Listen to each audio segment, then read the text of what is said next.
मोठ्याने सांग. 3 राहिल्या. आता 3 बॉटल मधून एक बॉटल काढली. किती राहिल्या? 1 2. आता 2 बाटल्यामधून एक बॉटल काढली. किती राहिल्या? 1. आता ह्या एका बॉटल मध्ये मी दुसरी बॉटल ठेवली. आता किती झाल्या? 2 किती झाल्या? 2.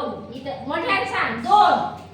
आता ह्या 2 बाटल्यामध्ये ही बॉटल ठेवली. किती झाल्या? नीट मोज. किती? नीट मोज. 1. हां. आता ह्या 3 बाटल्यामध्ये एक बॉटल ठेवली. किती झाल्या? नीट व्यवस्थित मोज. 1 2 3 4 4 आहे का नाही? आता 4 बाटल्यामध्ये अजून एक बॉटल ठेवली. आता किती झाल्या? 1 2 3 हळू घाई करू नको. नीट मोज. किती झाल्या? हा. हे काय झालं? गणिताचं बेरीज वजाबाकी झालं. सगळ्यांनी काय